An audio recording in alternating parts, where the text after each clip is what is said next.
Assalamualaikum warahmatullahi wabarakatuh.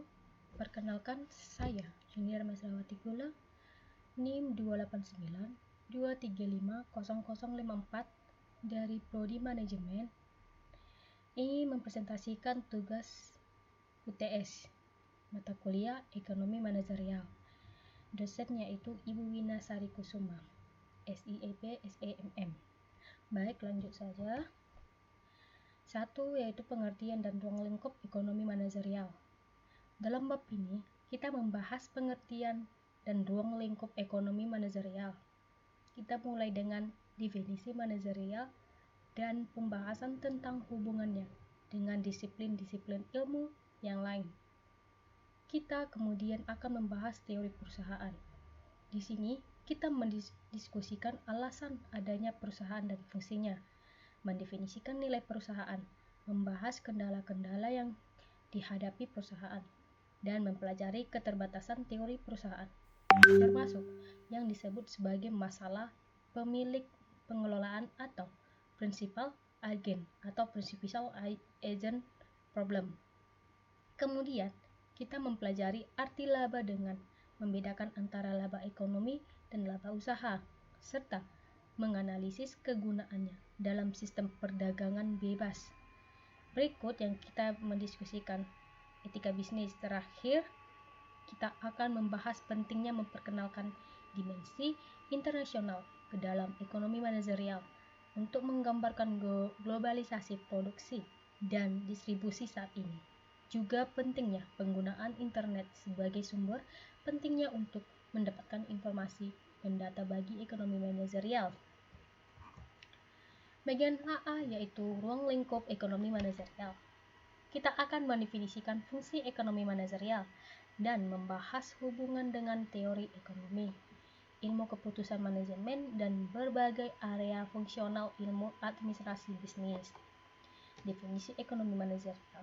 Ekonomi manajerial atau manajerial economic adalah aplikasi teori ekonomi dan perangkat analisis ilmu keputusan untuk membahas bagaimana suatu organisasi dapat mencapai tujuan atau maksudnya dengan cara yang paling efisien.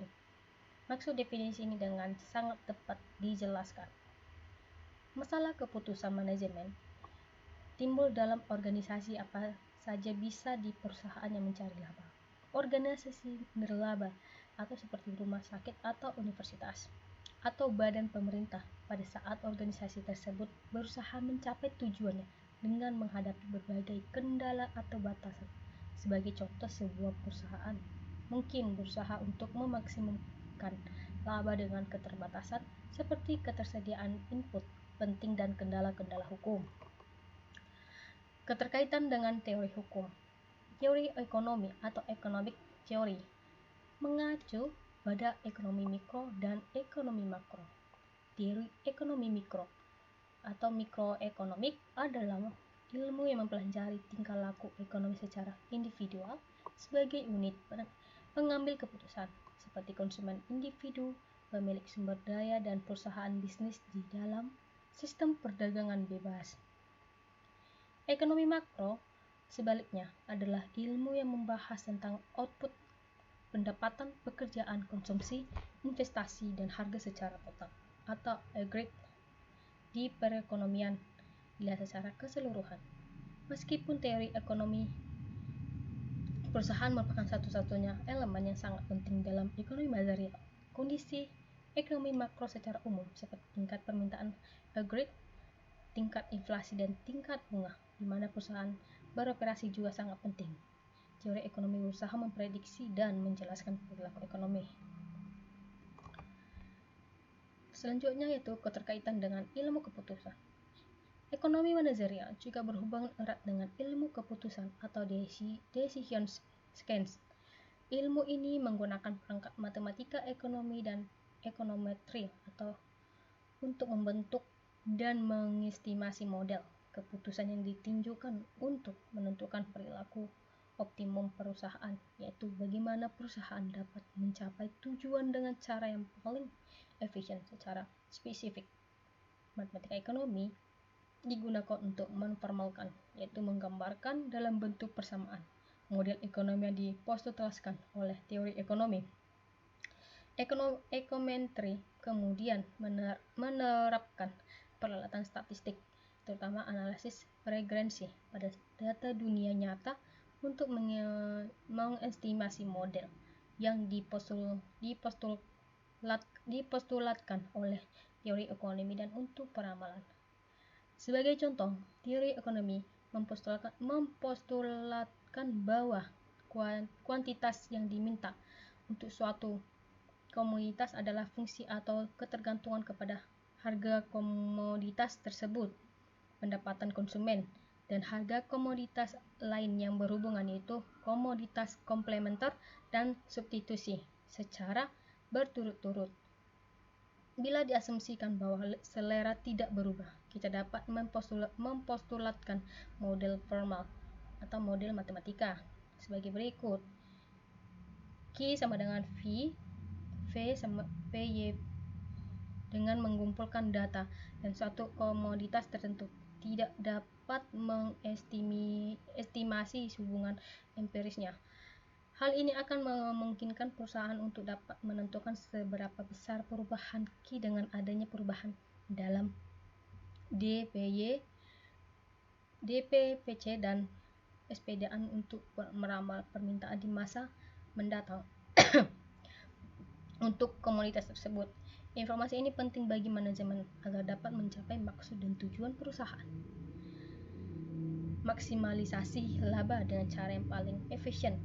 Jadi, ekonomi manajerial adalah aplikasi teori ekonomi dan perangkat ilmu pengambilan keputusan untuk menemukan solusi optimal pada masalah keputusan manajerial. Selanjutnya yaitu keterkaitan dengan berbagai area fungsional ilmu administrasi bisnis. Setelah mendefinisikan pokok bahasa ekonomi manajerial dan fungsinya, kita sekarang dapat membahas hubungan antara ekonomi manajerial dan fungsional ilmu administrasi bisnis atau Functional Areas of Business Administration Studies. Area fungsional tersebut meliputi akuntansi keuangan, pemasaran, manajemen sumber daya manusia atau personalia, dan produksi. Berbagai disiplin ilmu ini mempelajari lingkungan bisnis di mana perusahaan beroperasi dan dengan demikian menyediakan latar belakang bagi pengambilan keputusan manajerial. Jadi, ekonomi manajerial dapat dianggap sebagai pelajaran yang ruang lingkupnya luas, ya mengintegrasikan teori ekonomi, ilmu pengambilan keputusan, dan area fungsional, ilmu administrasi bisnis, dan membahas bagaimana hal tersebut berinteraksi satu sama lain pada saat perusahaan berusaha untuk mencapai tujuannya dengan cara yang paling efisien. Sambil mempelajari topik-topik ini disertai topik-topik lainnya, mahasiswa perlu memberikan perhatian khusus kepada proses pengambilan keputusan secara keseluruhan yang akan membawa perusahaan mencapai tujuannya, karena hal ini lah yang menjadi tujuan utama dari ekonomi manajerial. Teori perusahaan. Dalam bab ini, pertama-tama kita akan mempelajari alasan adanya perusahaan dan fungsi dasar. Kemudian kita akan mendefinisikan nilai perusahaan dan berbagai kendala di mana perusahaan tersebut beroperasi. Terakhir, kita akan mendiskusikan keterbatasan teori perusahaan. Bab ini merupakan bab yang paling penting karena teori perilaku perusahaan merupakan pusat dan tema utama ekonomi manajerial. Beberapa alasan dan adanya perusahaan dan fungsi-fungsinya. Perusahaan adalah suatu organisasi yang menggabungkan dan mengorganisasikan berbagai sumber daya dengan tujuan untuk memproduksi barang dan atau jasa untuk dijual. Terdapat jutaan perusahaan di Amerika Serikat. Perusahaan tersebut meliputi perusahaan perorangan atau perusahaan yang dimiliki oleh satu orang, persekutuan atau kemitraan, atau perusahaan yang dimiliki oleh dua atau lebih orang, dan perseroan dimiliki oleh pemegang saham. Perusahaan-perusahaan ini menghasilkan lebih dari 80% dari semua barang dan jasa yang dihasilkan di Amerika Serikat. Sisanya dihasilkan oleh pemerintah dan berbagai organisasi nirlaba, seperti perguruan tinggi swasta, rumah sakit, museum, dan yayasan. Akan tetapi, perusahaan tidak terus berkembang menjadi besar secara tak terhingga oleh karena keterbatasan kemampuan manajemen untuk mengontrol dan mengoperasikan perusahaan secara efektif. efektif ketika perusahaan menjadi semakin besar. Memang benar bahwa sampai pada suatu titik tertentu, perusahaan dapat mengatasi berbagai kelemahan internal karena besarnya perusahaan atau skala disekonomis dengan mendirikan sejumlah divisi semiotonom yaitu dengan desentralisasi. Namun akhirnya meningkatkan lalu lintas komunikasi yang timbul. Ditambah dengan semakin jauhnya jarak antara manajemen tingkat atas dengan operasi pada setiap divisi, menimbulkan skala disekonomis yang membatasi pertumbuhan perusahaan.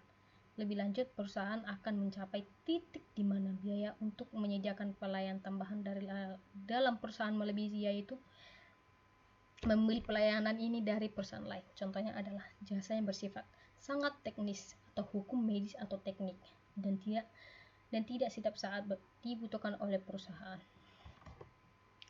Fungsi perusahaan oleh karena itu adalah membeli sumber daya atau input berupa tenaga kerja, modal, dan bahan untuk diubah menjadi barang dan jasa untuk dijual pemilik sumber daya atau pekerja dan pemilik modal, tanah dan bahan mentah. Kemudian menggunakan pendapatan yang diperoleh dari penjualan jasa atau sumber daya yang lain tersebut untuk membeli barang dan jasa yang diproduksi oleh perusahaan. Dengan demikian, lengkap sudah aliran circular aktivitas ekonomi atau circular flow of economic activity tersebut dalam proses memasok barang dan jasa yang diminta oleh masyarakat. Perusahaan menyediakan pekerjaan kepada pekerja yang membayar pajak yang digunakan pemerintah untuk menyediakan barang dan jasa seperti pertahanan nasional, pendidikan, pencegahan kebakaran yang tidak dapat disediakan oleh perusahaan atau tidak dapat disediakan efisien bila disediakan oleh pemerintah. Tujuan dan nilai perusahaan. Ekonomi manajerial mulai dengan mempostulatkan teori perusahaan yang kemudian digunakan untuk menganalisis pengembalian keputusan manajerial. Semula, teori perusahaan didasarkan pada asumsi bahwa maksud atau tujuan perusahaan adalah memaksimumkan laba sekarang atau laba jangka pendek. Akan tetapi, berdasarkan pengamatan, perusahaan seringkali mengorbankan laba jangka pendek untuk meningkatkan laba masa depan atau jangka panjang. Beberapa contoh dalam hal ini adalah pengeluaran untuk penelitian dan pengembangan atau lead-back, pemilihan peralatan yang baru dan peningkatan kegiatan promosi karena baik keuntungan jangka pendek ataupun jangka panjang sangat penting. Teori perusahaan, theory of the firm, sekarang mempostulatkan bahwa maksud atau tujuan utama perusahaan adalah untuk memaksimumkan kekayaan atau nilai perusahaan, value of the firm. Hal ini dicerminkan dari nilai sekarang, present value, atas semua keuntungan perusahaan yang diharapkan di masa depan. Keuntungan perusahaan di masa depan harus dikontorkan ke nilai sekarang karena nilai Rp1 atau $1 keuntungan masa depan lebih kecil daripada nilai Rp1 atau $1 keuntungan saat ini. Teori-teori laba. Tingkat laba biasanya berbeda di antara perusahaan dalam industri yang sama dan perbedaan semakin besar pada saat industri yang berbeda. Perusahaan dalam industri seperti baja, tekstil, dan rel kereta api biasanya menghasilkan laba yang sangat rendah, baik secara absolut maupun dalam hubungan dengan laba perusahaan farmasi, perlengkapan kantor, dan industri teknologi tinggi yang lain. Beberapa teori perusahaan yang menjelaskan perbedaan adalah teori laba dalam menghadapi risiko, 2 teori laba karena pergesekan, 3 teori laba monopoli, 4 teori laba inovasi, 5 teori laba efisien manajerial. Baik, terakhir yaitu kesimpulan. Ekonomi manajerial adalah cabang ilmu ekonomi yang mempelajari penerapan prinsip-prinsip ekonomi dalam proses pengambilan keputusan di dunia bisnis. Kesimpulan dari ekonomi manajerial adalah 1, yaitu ekonomi manajerial memadukan teori ekonomi, manajemen, mata kuliah alat untuk menganalisis pengambilan keputusan. 2, ekonomi manajerial membantu manajer memahami faktor-faktor yang mempengaruhi penghasilan bisnis. 3, ekonomi manajerial membantu organisasi menyusun rumusan strategi untuk memanfaatkan sumber daya secara maksimal. 4, ekonomi manajerial menggunakan teori ekonomi mikro dan metode kuantitatif untuk membuat keputusan manajerial.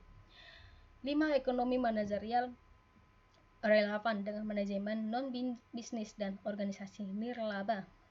6, PRP, prinsip ekonomi manajerial berkaitan dengan bagaimana mengalokasikan sumber daya secara efisien. 7. Topik-topik keputusan yang sering dikaji dalam ekonomi manajerial adalah perilaku konsumen. Demikian presentasi saya. Saya ucapkan terima kasih. Wassalamualaikum warahmatullahi wabarakatuh.